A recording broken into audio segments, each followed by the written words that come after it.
자, 여러분 안녕하십니까? IELTS 전문 강사 민선생입니다. 이제 2021년도 얼마 남지 않았고요. 대망의 2022년이 다가오고 있는데요. 그래서 그동안 코로나 때문에 미뤄두었던 유학이나 이민 준비로 IELTS를 공부를 시작하시려는 분들이 많이 늘어나고 있을 것 같은데요. 그래서 오늘은 특히나 IELTS를 이제 특히나 애커데믹 모듈을 준비하시는 그런 분들은 대부분 해외에서 대학이나 공부를 하기 위해서 준비를 하시는 분들이 많은데요.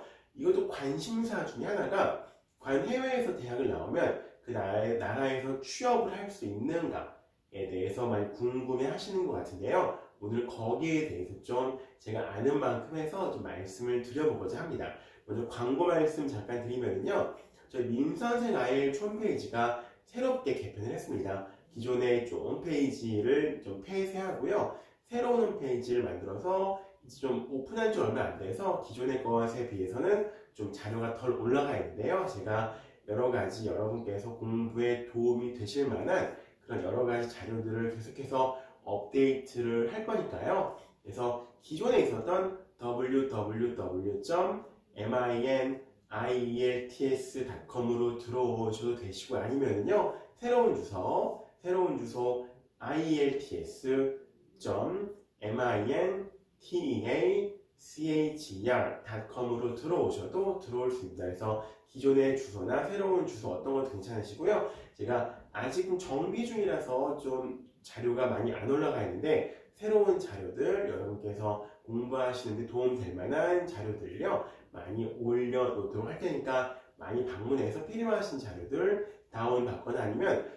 용량이 큰 것들은 제가 업로드를 못해서 저한테 이메일 요청을 따로 주시면 제가 확인하고 이메일로 발송을 드리도록 하겠습니다. 그래서 새로운 IELTS 민선생 IELTS 홈페이지 많이 방문해 주시길 바라겠습니다. 그리고 본론으로 들어가서 오늘은요. 과연 그 나라에서 외국에서 대학을 졸업하면 그 나라에서 취업을 할 수 있는가에 대해서 말씀을 드릴 건데요. 제가 생각하기에 사실상 거의 어렵지 않나 봅니다. 예를 들어서 유학을 많이 가시는 나라 중에 하나가 이제 IELTS 사실 영국인데요. 영국 같은 경우는 이게 좀 영국인이 아니고 유럽인이 아닌 그 제3의 국적을 가진 사람들을 채용하려면 굉장히 까다로운 걸로 알고 있습니다. 그래서 특히나 이제 유럽 같은 경우가 그 경제나 일자리 이런 것들이 되게 민감하다 보니까 가급적이면 왜 그 자국민이나 EU 적어도 유럽 사람을 채용하려고 하는 것 같고요. 그 기타 등등 중에서 사실 아시아인 중에서 한국인을 특별히 채용할 이유가 별로 없어요. 그래서 학생 비자 이제 영국 같은 경우가 석사를 졸업하시면 2년간 그 직업을 잡을 수 있는 그 비자가 연장이 된다고 원래 있었다가 없었다가 다시 생겼다고 들었는데요. 그 2년간 이제 거기 현지에서 일자리를 잡으실 수가 있는데 거의 이렇게 못 잡고 돌아오시는 경우가 대부분인 것 같으세요. 그래서 이전에 인턴 같은 걸 해본 적이 있는데 예전에 영국에 있을 때인데 거의 돈도 못 받고 별로 배우는 게 없더라고요. 네, 그래서 이제 알바만 전전하다가 어찌어찌 이제 5년 정도 버티다가 영주권을 못 따고 돌아왔는데요. 사실상 영국에서 2년 동안 뭐 이렇게 비자가 나온다고 해도 취업을 거기서 정규직을 잡고 일자리를 잡는 것은요 상당히 어려운 것 같습니다. 그래서 제가 본 많은 분들은 대부분 좀 돌아오시는 분들이 많고요.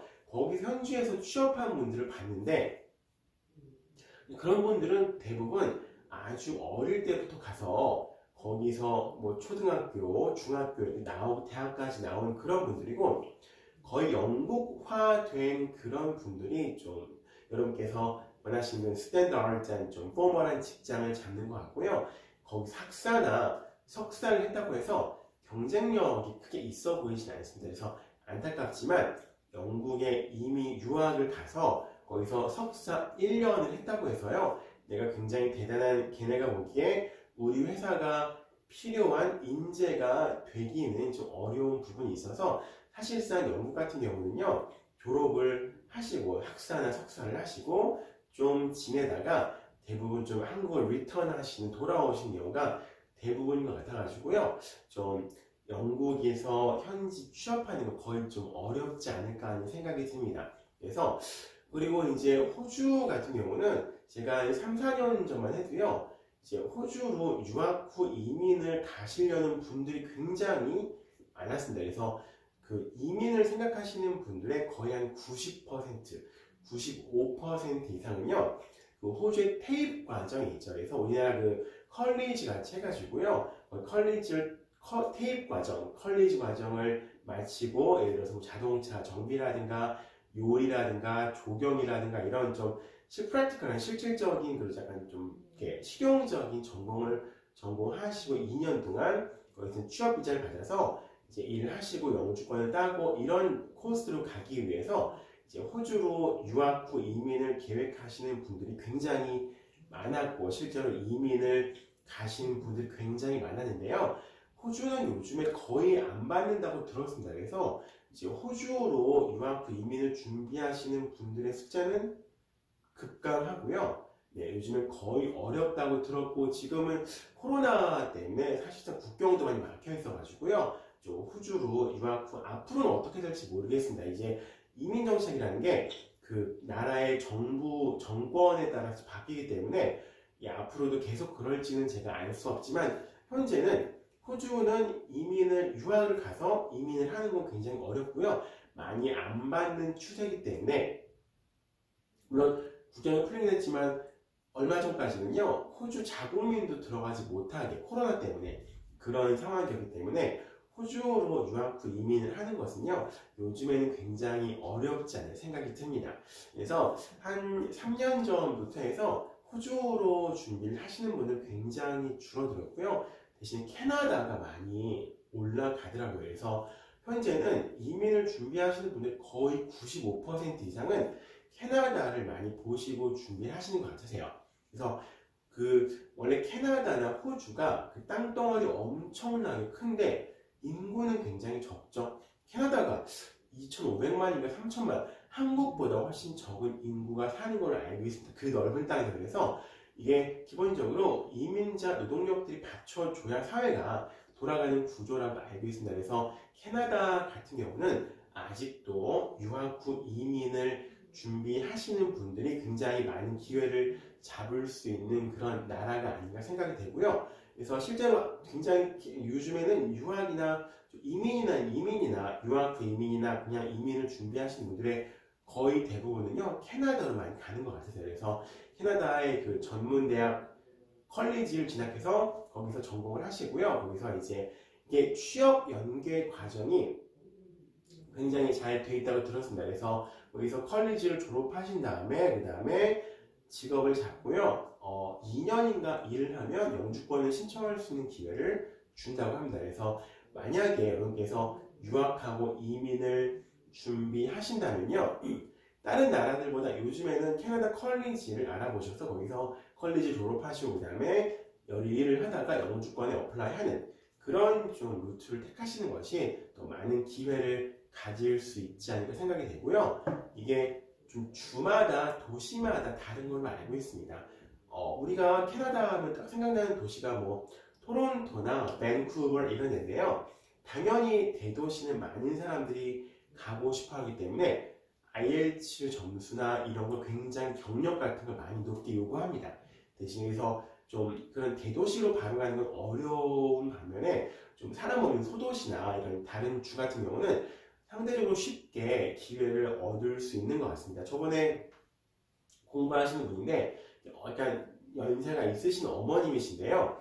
제가 어딘지는 잘 기억 안 나는데 4.5점을 요구했다고 합니다. 거기는 사람 없는 시골이라서 좀 그런 것 같아서 좀 그런 대도시들보다는요. 좀 소규모의 그런 사람 없는 곳, 그런 주나 도시들은 상대적으로 영주권을 받기가 좀 더 쉽다. 이걸 좀 말씀을 드리겠고요. 그리고 또 이런 뭐 뉴질랜드 같은 경우도 많이 가셨는데 요즘에는 그렇게 많이 안 가시는 것 같으세요. 그래서 뉴질랜드도 호주처럼 요즘에 국경을 막아버려서 좀 그렇게 좀 유학하고 이민을 하기가 녹록지 않은 그런 나라 중에 하나가 아닌가 싶습니다. 그래서 요즘에 유학 후 이민을 준비하시는 분들이 가장 많이 가시는 곳은 캐나다입니다. 캐나다. 얼마 전에 9만 명을 받겠다고도 정부에서 발표했다고 해서 그때 막 IELTS 시험 접수하기 하늘의 별 따기처럼 어려웠던 그런 적도 있었는데요. 그래서 요즘에는 유학 후 이민이나 이제 그런 걸 준비하시는 분들은 캐나다 많이 가시고요. 영국 같은 경우는 이제 사실상 미국도 그렇고 그렇게 좀 유학하고 그 대학을 졸업한 다음에 그 다이렉트로 거기서 취업을 하는 거거든요. 상당히 좀 어려운 것 같아서 제가 본 많은 분들은요 돌아오는 분들을 많이 봤습니다. 그래서 막연하게 거기서 대학을 졸업하고 취업하고 일자리를 잡아야겠다고 생각하시는 거는 어떻게 보면 굉장히 좀 나이브한 좀 위험한 생각일 수 있고요. 여러분께서 진짜 유학 후 이민이나 이민을 준비하신다면요, 그 나라에서 부족한 직업군이 뭐고 그 나라가 원하는 조건들이 무엇인가 이런 것들을 좀 잘 보고 준비하셔야 되고요. 가끔가다 약간 도피성으로 준비하는 분도 계세요. 그냥 한국이 싫고 그냥 뭐 한국에서 자리를 잘 못 잡아서 외국으로 가면 뭔가 좀 새로운 세상이 펼쳐지지 않을까 그런 생각 많이 하시는데요. 사실상 표현이 좀 그렇지만 안에서 새는 바가지 밖에서 샌다고 했습니다. 우리나라에서 경쟁력이 없고 별 볼 일 없으면요 외국 나와도 마찬가지입니다. 그래서 이게 좋은 조건으로 이민을 하고 가시는 분들은요 한국에서 전문직 갖고 이제 경력이 많으신 분들이라서 그런 분들이 대우를 받고 이제 잘 가시죠. 그래서 어느 나라를 가나 이거는 진리인 것 같습니다. 어느 나라를 가나 능력이 없는 사람은 대우를 못 받고요. 능력이 있는 사람은 대우를 잘 받습니다. 그 사람들도 어떠세요? 한국에서 이렇게 좀 별 볼 일 없는 표현이 그렇지만 좀 능력 없는 사람들을 어서 오십시오라고 하고 데려갈 이유가 없거든요. 그래서 한국에서 많이 경력을 쌓고 능력을 키워서 이민을 가시는 것도 하나의 방법이 아닌가 생각이 됩니다. 그래서 오늘은 좀 해외에서 취업이나 이민에 대해서 말씀드렸고요. 그래서 여러분께서 좀 이민이나 유학을 준비하신다면 그 나라, 어느 나라에서 어떤 조건이고 어떤 걸 필요로 하는지에 대해서 잘 알아보고 사전에 준비를 잘 하셔서 그 나라에 좀 어플라이를 하시는 게 필요하겠습니다. 그래서 윤선생 IELTS는요, IELTS 전문 강사고요. 그리고 금정역에 교습소가 있긴 한데 이제 서울이나 수도권 다른 곳에 계시는 분들께서 원하시면은요, 사당이나 강남이나 뭐 신도림이라든가 아니면 수원 이런 나가서 수업을 하기도 하고 아니면요 요즘 코로나 때문에 온라인으로도 많이 수업을 하세요. 그래서 줌 통한 실시간 온라인 수업도 가능하니까요. 부담 없이 연락 주시면 제가 친절하고 자세하게 상담 드리도록 하겠습니다. 연락 많이 주세요. 감사합니다.